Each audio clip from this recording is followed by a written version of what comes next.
Il y a un mois, on avait relancé la série Que sont-ils devenus en faisant une édition spéciale Euro, et bien on se retrouve pour une version consacrée à la CAN. On rappelle que la CAN 2025 commencera le 21 décembre prochain au Maroc, et l'idée est toujours la même, on prend des stars éphémères des grandes compétitions qui nous ont fait vibrer le temps d'un mois avant de retomber dans l'oubli ou d'avoir une histoire un peu rocambolesque. Et ça commence avec la dernière star de la CAN 2024, le grand Emilio Nsue. Vous vous rappelez, le serial buteur de la Guinée équatoriale? Le joueur de 34 ans avait affolé les stats en inscrivant 5 buts en phase de poule, dont un triplé contre la Guinée-Bissau et un doublé face à la Côte d'Ivoire lors de la grosse victoire 4-0 qui avait fait trembler le pays hôte avant qu'ils aillent la gagner. Finalement, le Nzalang national sera éliminé en 8e de finale face à la Guinée lors d'une défaite 1-0 dans ce qui restera un parcours historique pour la Guinée équatoriale. Emilio Nsue finit tout de même meilleur buteur de la CAN, mais c'est là que les ennuis commencent pour lui. Dans la foulée de son exploit à la CAN, il est suspendu par sa fédération pour plusieurs épisodes d'indiscipline grave. Nsue répond dans un live Instagram que la fédération a volé 1 million d'euros après la CAN, selon lui destiné au football local, et dit n'avoir jamais vu l'argent promis. Un conflit ouvert qui s'est conclu par une enquête de la FIFA l'accusant d'avoir joué illégalement pour le pays d'Afrique centrale durant plus d'une décennie. Ayant joué pour les sélections jeunes en Espagne, sa demande de transfert de sélection aurait été refusée par la FIFA, mais il a quand même réussi à porter 42 fois le maillot de la Guinée équatoriale depuis. Une situation qui a entraîné sa suspension pour 6 mois, voire potentiellement beaucoup plus, et qui pourrait même mettre fin à sa carrière. Il a été autorisé à reprendre avec son club d'Intercity en 3e division en Espagne, où il a disputé les 4 premiers matchs de la saison, mais il reste dans l'attente d'une sanction définitive qui pourrait être très lourde, un peu le même cas que Lucas Paqueta, qui joue mais qui sait qu'il attend une sanction. Et tout ça avec la complicité de sa fédération qui l'a dans son viseur depuis ses propos tenus sur Instagram. Le meilleur buteur de la dernière CAN végète donc en détroit espagnol, avec une sentence qui pourrait briser toutes ses ambitions d'un transfert dans un club plus huppé. Comme d'habitude, vous le savez, la prononciation peut être un petit peu bancale, donc je dis, et si c'est pas bien dit, bah désolé. Je prends un petit instant pour vous parler d'une marque qui nous accompagne sur celle-ci, c'est Igral. Igral, qu'est-ce que c'est? C'est un site, une application et également une petite extension de navigateur très facile et gratuit à utiliser. Igral permet de faire du cashback, c'est-à-dire de récupérer un petit peu d'argent sur vos achats en ligne. Le fonctionnement est très simple et sécurisé. Igral récupère une petite commission sur vos achats de la part des sites et vous en reverse une partie.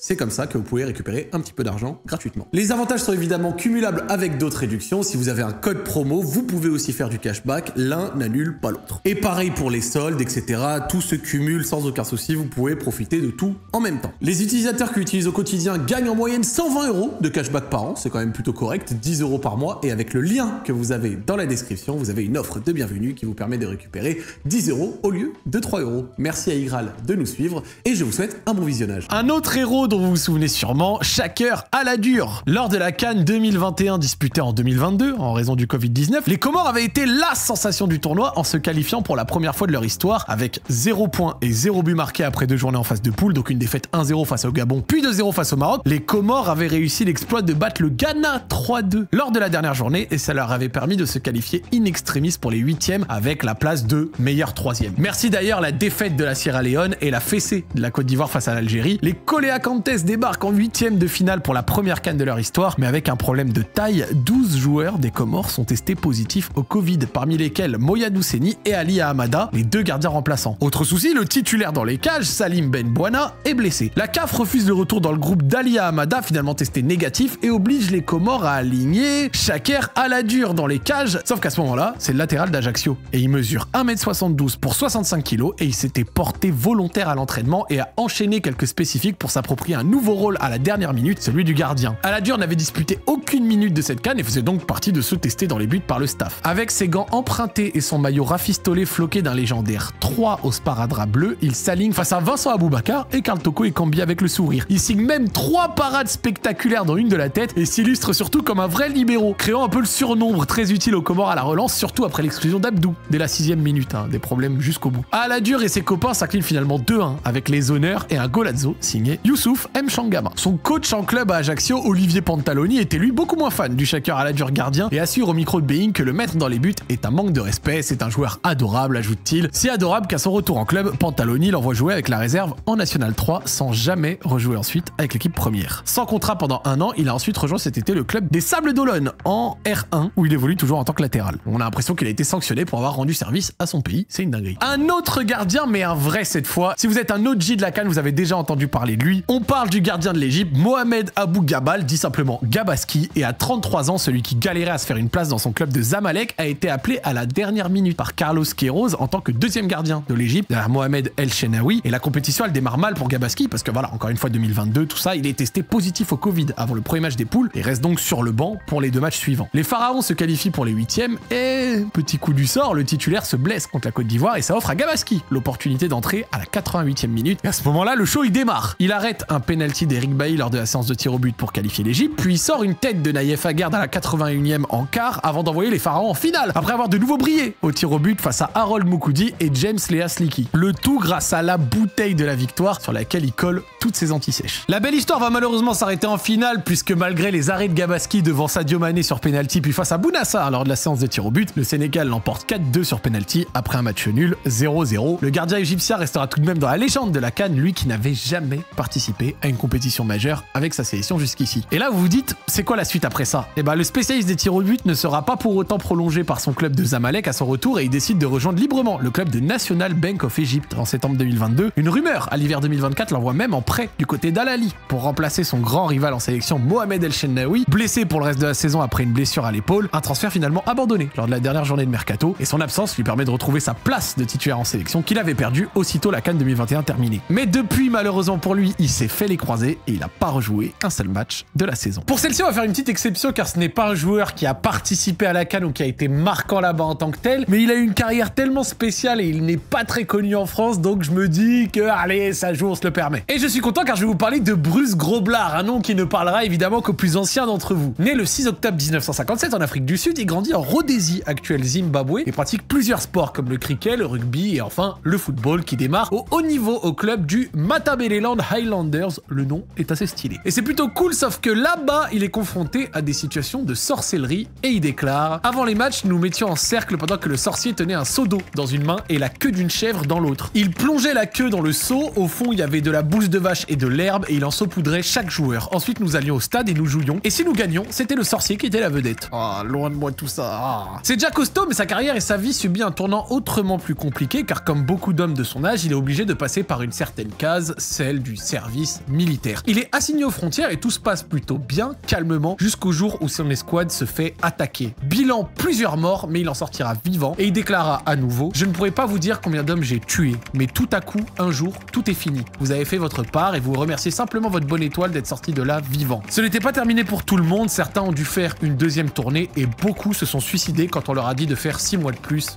J'ai eu de la chance. À la fin de sa mobilisation, il peut enfin lancer sa carrière professionnelle et il rejoint les Vancouver Whitecaps au Canada en 1979 avant de poser son premier pied en Angleterre en prêt au Crewe Alexandra Football Club. Et ce petit passage se passe plutôt bien car après une saison, il fait le grand saut jusqu'à la Première Ligue et signe avec Liverpool où il devient l'un des gardiens les plus emblématiques du club, où il se démarque par une personnalité excentrique et un jeu tape à l'œil. Son passage à Liverpool est une grande réussite, il remporte là-bas 6 titres de champion d'Angleterre, 82, 3, 4, 6, 8 et 90 et soulève la Coupe d'Europe des clubs champions, ancêtre de la LDC en 84, devenant ainsi le premier Africain à réaliser cet exploit. Il restera même dans les mémoires grâce à 2 séquences lors de la séance de tir au but. Il s'avance vers le but avec un sourire adressé au photographe et fait semblant de manger le filet. Le penalty de Bruno Conti termine au-dessus. Ensuite, face à Francesco Graziani, il fait trembler ses jambes comme s'il était ivre, ce qui perturbe le joueur et entraîne son raté. C'est absolument légendaire. En 94, il quitte Liverpool pour Southampton et est dans le même temps accusé par le tabloïd britannique The Sun d'avoir truqué des matchs au profit d'un syndicat de Paris, s'appuyant sur des enregistrements vidéo compromettants. Après plusieurs procès, il est finalement acquitté, mais sa réputation en sort ternie. De plus, alors qu'il a poursuivi The Sun en retour et sera indemnisé d'un montant de 85 000 livres, le tabloïd fait appel de cette décision, mettant en avant que bien que les accusations ne fussent pas prouvées, il n'y avait pas une volonté évidente de malhonnêteté. Bruce, forcé de rembourser les frais juridiques du média, estimé à 500 000 livres, fait banqueroute. Ça devient très difficile pour lui et sa carrière prend un autre tournant. On va passer directement à son après-carrière qui est assez simple. Il a entraîné dans 3 pays dans lesquels il a joué, il deviendra sélectionneur du Zimbabwe, il entraînera 5 clubs en Afrique du Sud, puis les Ottawa Fury au Canada. Et pour se refaire un peu, comme beaucoup de joueurs, il a été consultant et organise des soirées An Evening with Bruce Grobbelaar. C'est des soirées interactives où il partage des anecdotes de sa carrière, répond aux questions des fans et offre des séances photos et de dédicaces en échange de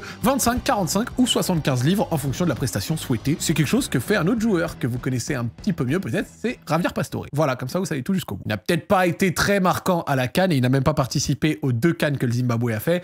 Mais c'est pas grave, on se permet une entorse. L'édition 2015 a été marquée par l'exploit d'un gardien, Kopa Barry. Le gardien de la Côte d'Ivoire s'était transformé en véritable héros en inscrivant le tir au but vainqueur face au Ghana. Pourtant, le gardien qui évoluait alors dans le club belge de Lokeren n'aurait pas dû jouer cette finale. Hervé Renard, arrivé à la tête de la sélection des éléphants en 2014, décide d'installer le jeune Sylvain Gboo dans les cages, laissant Barry sur le banc. En Côte d'Ivoire, Barry est devenu un bouc émissaire, jugé responsable des nombreuses désillusions de la sélection. On lui reproche aussi sa petite taille, 1m78, qui l'empêcherait d'être un grand gardien. Mais le 8 février 2015, Barry fait basculer ce mauvais présage pour devenir le héros d'un peuple grâce à la blessure de Gboo juste avant la finale. Résultat, il réussit 2 arrêts décisifs lors de la séance de tir au but et marque donc en pleine lucarne le pénalty gagnant avant de tirer un trait sur sa carrière internationale, terminant sur une bonne note après des années de moquerie. Kopa Barry va continuer paisiblement sa carrière en Belgique, pays qui lui a offert sa première opportunité professionnelle. Il termine après 10 ans au KSC Lokeren, puis une saison en guise de last dance ratée à l'OH Louvain où il ne joue aucun match en 2017-2018. Il assurait pourtant ne pas être contre une expérience aux États-Unis ou dans le golf, mais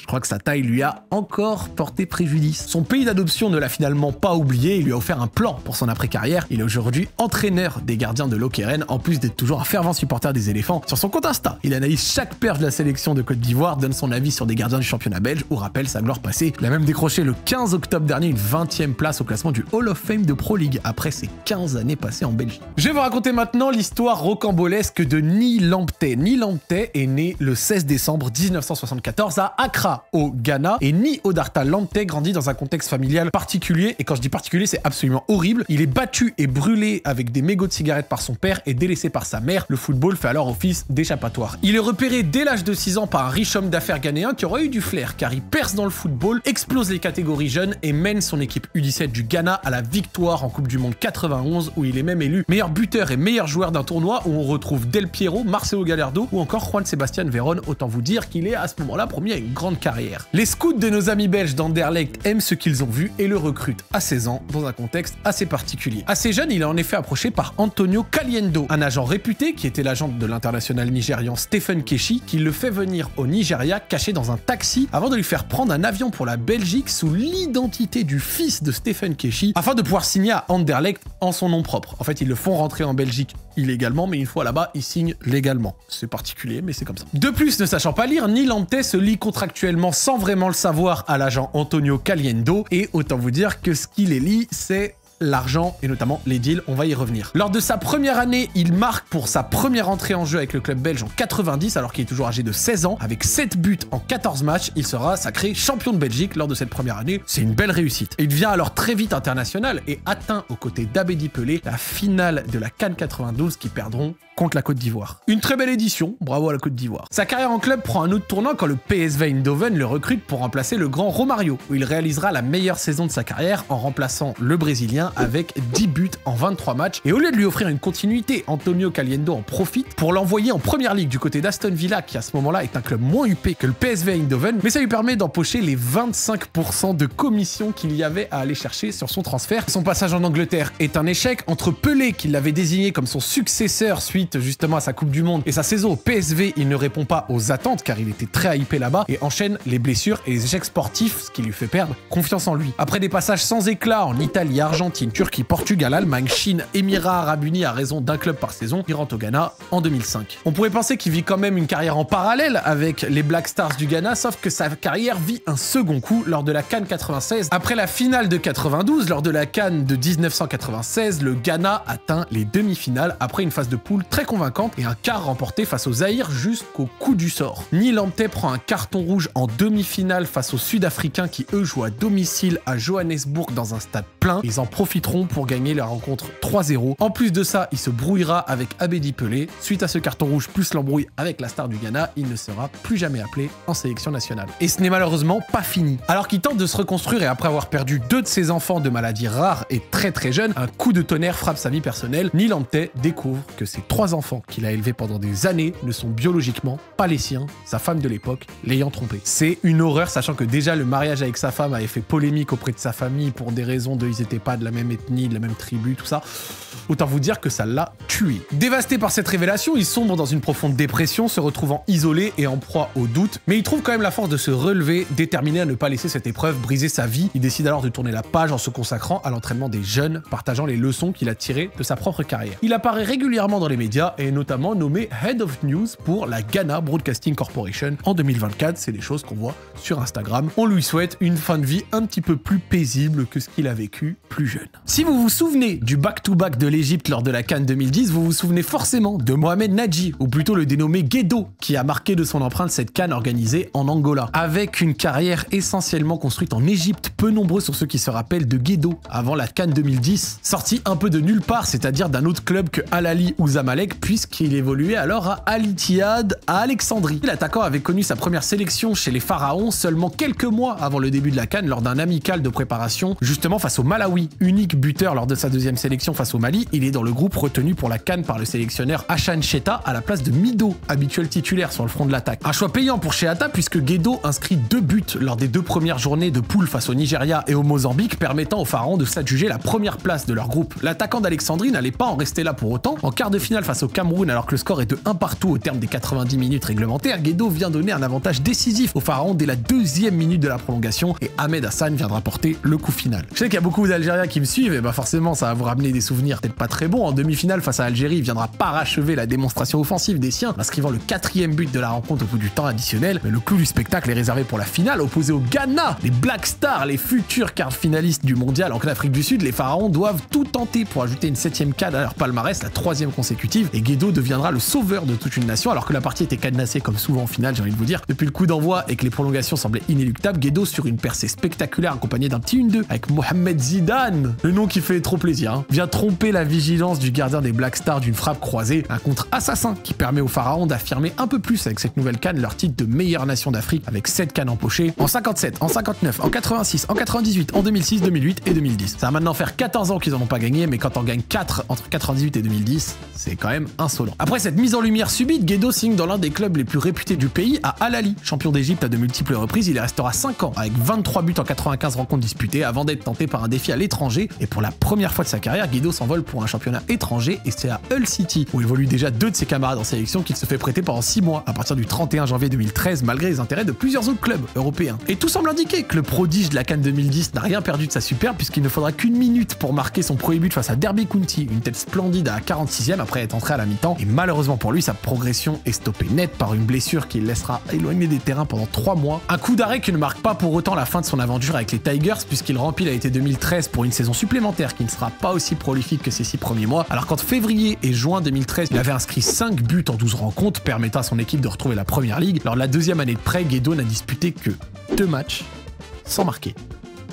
Fin de l'aventure anglaise cette fois et retour au pays. Revenu en Égypte, Guedo enchaîne les clubs de seconde division comme Antag Al-Harbi, Arad Contractors ou encore Al-Rouna. Avec ses 3 dernières équipes, l'Égyptien n'a marqué que 20 buts en 140 matchs. Il n'a plus été appelé avec les Pharaons depuis 2014 et en 2020, alors qu'il se retrouve sans club, il décide de prendre sa retraite à l'âge de 36 ans. Mais l'autre héros de cette CAN 2004 se nomme Francileudo Santos et comme son nom l'indique, il est né brésilien. Il est né à Zedoka, dans la région très pauvre du nord-est brésilien, et il a été naturalisé par la Tunisie en décembre 2003, à quelques jours seulement du coup d'envoi de la CAN 2004 que le pays recevait. Et un passage mémorable du côté de l'étoile du Sahel entre 98 et 2000 avec 41 buts en 60 matchs avait suffi pour convaincre l'état-major de la fédé tunisienne de la nécessité de le naturaliser, possible grâce à la naissance de un de ses enfants dans le pays. Il dispute ses premières minutes sous le maillot des Aigles de Carthage lors d'un amical face au Bénin le 17 janvier, une semaine avant le coup d'envoi de la CAN, et signe annonciateur, Francileudo Santos marque après seulement 8 minutes de jeu. En phase de groupe, le plus tunisien des Brésiliens recommence et permet à la Tunisie de s'imposer 2-1 face au Rwanda, puis 3-0 face à la RDC avec un doublé, et porté par la ferveur nationale, les Tunisiens se hissent jusqu'en finale où Santos, muet depuis 3 matchs, ressort de sa boîte pour ouvrir le score face au Maroc. En tant que Marocain, ça fait mal dès la 5e minute. Il finit donc co-meilleur buteur du tournoi avec 4 buts et devient un roi à échelle locale. Jusqu'à ce que 4 mois plus tard, il sorte le drapeau du Brésil pour célébrer le titre de Sochaux en Coupe de la Ligue, ce qui ne l'empêche pas d'être à nouveau le meilleur buteur de la Tunisie lors des matchs de qualification au Mondial 2006 et d'être à nouveau le héros des Aigles lors de la CAN 2006 qui termine sur une élimination en quart. En club, Francileudo Santos fait une carrière honorable en Ligue 1 et file à Toulouse en 2005 avant de retourner à Sochaux en 2008 puis de retourner en Ligue 2 à Istres. Il rentre même au pays et retourne à l'Étoile du Sahel en 2010 avant de terminer à Belfort en CFA puis au FC Porrentruy chez les amateurs en Suisse. Comme pour beaucoup, la sélection aura été un coup d'éclat pour lui puisque l'attaquant, auteur de 4 buts en 6 matchs avec la Tunisie, n'aura jamais marqué plus de 5 buts par saison ensuite. Même ses retrouvailles avec l'Étoile du Sahel où il a vécu la meilleure saison de sa carrière ne suffisent suffiront pas à relancer le héros tunisien qui détient toujours le record du meilleur buteur de la Tunisie à la CAN avec 10 réalisations. Celui qui disait dans une interview pour SoFoot qu'il se sentait comme Messi en Tunisie est depuis rentré au Brésil et travaille en tant qu'adjoint au sport à la mairie de Zedoka. Bon là, je vous présente un peu le boss final de la CAN, même s'il ne l'a remporté qu'une seule fois. Je parle évidemment de JJ Okocha. Véritable légende du football africain, il a fini 5 fois sur le podium de la compétition qu'il n'a donc remporté qu'une seule fois en 94. Et à l'époque, il était loin d'être le joueur qu'il est aujourd'hui et démarrait sa carrière professionnelle en Allemagne du côté de l'Eintracht Francfort après un passage en Détroit allemand au Borussia Neunkirchen. Mais il était déjà le chouchou des supporters du Nigeria grâce à un coup franc direct inscrit contre l'Algérie pour qualifier les Super Eagles à leur premier mondial. La CAN qui a vraiment marqué la carrière de JJ Okocha, c'est étonnamment une autre, c'est celle de 2000. En 2000, la CAN se déroule entre le Nigeria et le Ghana et Okocha va marquer les esprits dès le match d'ouverture. Il inscrit un doublé contre la Tunisie d'une frappe croisée puissante qui termine dans le petit filet opposé et d'un coup de pétard à l'entrée de la surface qui finit entre les jambes du gardien. Okocha est même applaudi par 60 000 personnes lorsqu'il quitte le terrain et à 27 ans, il entre enfin dans la légende de la CAN. Il va même marquer en finale contre le Cameroun pour égaliser à 2-2, mais le Nigeria s'inclinera finalement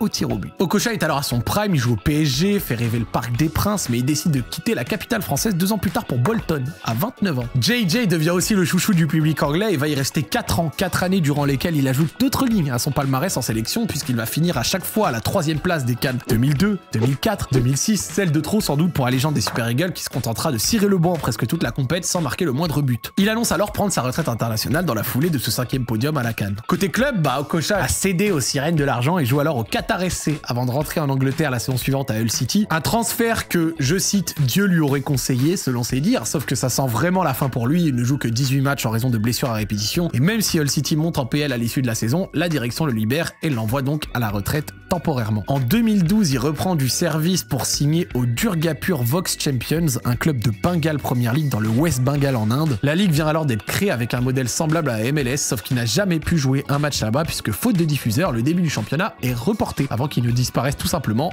Okocha a tout de même pris 550 000 $ dans l'opération. Depuis, il a été consultant pour plusieurs télévisions africaines, invité à commander la CAN ou l'Euro notamment pour Super Sport. Il est encore souvent aperçu lors de matchs caritatifs ou de projets solidaires du PSG. Récemment, il a déclaré qu'il n'avait jamais joué dans des clubs comme le Real Madrid en raison de problèmes de salaire et de racisme. Selon lui, les offres qu'il recevait de leur part étaient bien trop faibles et lui donnaient la sensation de leur faire une faveur s'il acceptait. Je vous laisse en juger. Une légende africaine, née le 1er juillet 1976 à Nglikok, désolé. Rigobert Song vit sans son père, décédé lorsqu'il était encore enfant. Et selon lui, c'est cet événement qui l'a motivé à devenir footballeur et réussir une belle carrière. Il gravit les échelons au Cameroun jusqu'à son arrivée en France, à Metz, en 94. Alors âgé d'à peine 17 ans, il dispute la Coupe du Monde cette même année avec les Lions Indomptables, Coupe du Monde où ils seront éliminés dès les poules dans un groupe constitué du Brésil, de la Suède et de la Russie. Il s'illustrera là-bas en étant déjà l'un des plus jeunes à participer à la Coupe du Monde, mais surtout en étant exclu lors de la défaite 3-0 contre le Brésil. Bon, c'est qu'un petit accro, parce que sa période messine, elle, est pleine de succès, avec 4 belles saisons dans une génération composée de Robert Pires ou encore Louis Saha, donc j'en avais parlé avec Robert Pires dans un cours libre, couronné par une Coupe de la Ligue en 96 et une 2e place de Ligue 1 en 98. Grâce à sa solidité défensive et son charisme naturel, il s'impose rapidement comme un pilier des Lions Indomptables, capitaine emblématique. Il participe à un nombre record de Coupes d'Afrique des Nations, remportant même les éditions de 2000 et de 2002, en étant même élu meilleur joueur de l'édition 2002, et étant encore historiquement le joueur ayant participé au plus de rencontres d'une Coupe d'Afrique des Nations avec 36 matchs. En fait, l'édition 2002, elle est particulière car le Cameroun possède cette année-là une équipe particulièrement forte. En plus de Rigobert Song, on peut aussi noter Samuel Eto'o, Mboma, Jérémy ou le regretté Marc-Vivien Foé. Mais avec tous ces joueurs, c'est malgré tout Rigobert Song qui prend le titre de meilleur joueur du tournoi. Et vous savez pourquoi? Car lors de cette édition, le Cameroun n'encaissera aucun but de tout le tournoi et il se permet de faire ça en ayant raté son penalty en finale. 5e tireur, il le rate. Mais du côté du Sénégal, Aliou Cissé rate le sien. Le Cameroun remporte le tournoi. Donc on est sur une légende du continent africain et une légende de la CAN. En club, il jouera dans les clubs anglais de Liverpool, de West Ham avant de tenter des expériences en Allemagne et en Turquie. C'est d'ailleurs là-bas qu'il remportera le plus de titres puisque sera sacré champion de Turquie à 2 reprises avec Galatasaray, puis il prendra également 2 coupes de Turquie avec Galatasaray et un autre club. Il prend sa retraite en 2010 après 137 sélections avec l'équipe nationale. Il est toujours à ce jour le recordman de sélection avec le Cameroun. Un monument. Son après-carrière est quand même marqué par un événement. En 2016, Rigobert Song est frappé par un AVC massif alors qu'il est chez lui au Cameroun. Son état est critique, il tombe dans le coma, laissant planer des doutes sur sa survie. Il est alors transporté d'urgence en France pour y recevoir des soins spécialisés, les médecins évaluant ses chances de survie à seulement 5%. Pourtant, contre toute attente, il commence à montrer des signes de rétablissement après de dures semaines de lutte. Cet épisode bouleversant mobilise tout un continent. Les fans africains s'y voient avec émotion l'évolution de son état. Rigobert Song sort alors du coma et entame une rééducation éprouvante. Ce chemin vers la guérison symbolise sa force mentale et son indomptable volonté. Sa survie devient une source d'espoir pour des millions de Camerounais qui voient en lui un modèle de résilience face à l'adversité. Il raconte plus tard que cette expérience lui a donné une nouvelle perspective sur la vie et sur l'importance de transmettre ses valeurs aux jeunes générations. Rigobert Song aura ensuite occupé le poste de sélectionneur de l'équipe nationale du Cameroun jusqu'en février 2024, bouclant ainsi la boucle avec ses lions indomptables, même si ça n'aura pas été la plus grande réussite sportive, malheureusement pour lui. Il consacre alors son temps à guider la nouvelle génération, leur inculquant discipline, mentalité de champion et amour du maillot. Je cite, « Si je suis encore là, c'est pour prouver qu'on peut surmonter les pires épreuves et renaître encore plus fort. » Voilà les amis, c'est tout pour cette vidéo. J'espère que ces histoires vous ont inspiré et que vous avez kiffé. On a fait l'Euro, on a fait la CAN. Est-ce qu'un petit épisode sur l'Amérique du Sud peut vous chauffer? Vous me dites en commentaire. Moi, je pense que ça peut être de la frappe. Je vous remercie du visionnage, un petit like et je vous dis à la prochaine les amis. Ciao, ciao. Et on remercie encore une fois Egral d'avoir sponsorisé la vidéo. Pour rappel, en passant par le QR code ou le lien en description, vous avez 10 € offerts au lieu de 3.